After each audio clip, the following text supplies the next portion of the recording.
Welcome to my channel Sign of Cross, and don't forget to subscribe and press bell icon. खुदावंद की जिंदा और जलाली नाम में आप सबकी सलामती हो। आज हम पढ़ेंगे तकवीन बाब 9, बरकत और अहद। और खुदा ने नूह और उसके बेटों को बरकत दी और उन्हें कहा कि फलो और बढ़ो और ज़मीन को मामूर करो, और तुम्हारा रौब और डर ज़मीन के कुल जानवरों और आसमान के सब परिंदों और ज़मीन पर सब चलने वालों पर कायम रहेगा। समंदर की सब मछलियाँ तुम्हारे हाथ में दी गईं, सब जितने चलते जानवर तुम्हारे खाने के वास्ते हैं। मैंने इन सब को नबातात की तरह तुम्हें दिया, मगर तुम गोश्त को उसके खून के साथ मत खाना, क्योंकि मैं तुम्हारा खून हर एक जंगली जानवर से और हर एक आदमी के हाथ से तलब करूँगा, उस आदमी से भी जो अपने भाई को मार डाले। मैं आदमी की जान तलब करूँगा। जो इंसान का खून बहाए, इंसान ही से उसका खून बहाया जाएगा, क्योंकि खुदा की सूरत पर इंसान बनाया गया। मगर तुम फलो और बढ़ो और ज़मीन पर औलाद पैदा करो और उसको मामूर करो।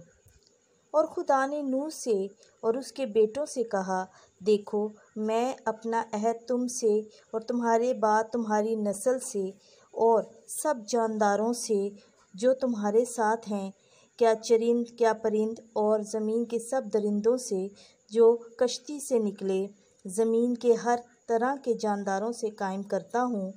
तुमसे मैं अपना अहद कायम करता हूँ कि कोई जानदार पानी के तूफ़ान से फिर हलाक ना होगा, और ना तूफ़ान ही दोबारा आएगा कि ज़मीन को तबाह करे। और खुदा ने कहा कि जो अहद मैं हर ज़माने की पुश्तों के लिए अपने और तुम्हारे दरमियान, बल्कि तुम्हारे साथ के सब जानदारों के दरमियान करता हूँ, उसका ये निशान है। मैं अपनी कमान बादल में रखता हूँ, वो मेरे और ज़मीन के दरमियान अहद का निशान हो।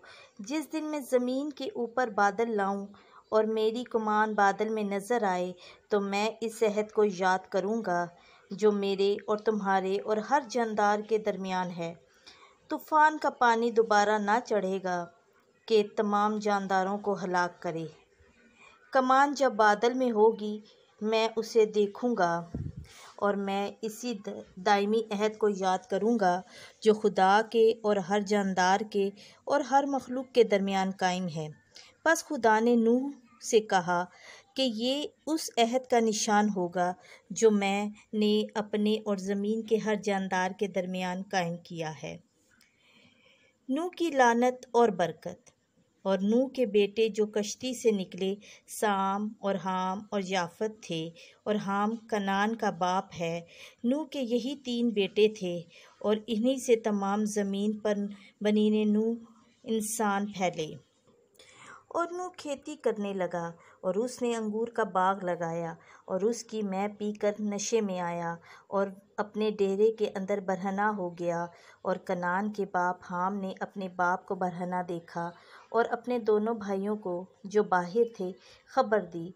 तब साम और याफत ने एक कपड़ा लिया और अपने दोनों कंधों पर धरा और पिछले पाँव जाकर अपने बाप की बरहनगी को छुपाया, और उनके मुंह पिछली तरफ थे, और उन्होंने अपने बाप की बरहनगी को ना देखा। जब नूह मैं के नशे से होश में आया, तो जो कुछ उसके छोटे बेटे ने उसके साथ किया था जाना। तब वो बोला कि कनान मलून हो, वो अपने भाइयों के ग़ुलामों का ग़ुलाम हो।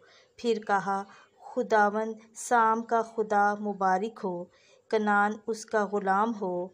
खुदा याफत को फैलाए और वो साम के खैमों में बसे, कनान उसका ग़ुलाम हो। और तूफ़ान के बाद नूह 350 बरस जीता रहा, और नूह के कुल अयाम 950 बरस हुए, तब वो मरा। खुदावंद के ज़िंदा कलाम का पढ़ा, सुना और समझा जाना हम सब के लिए बाइस बरकत हो। आमीन।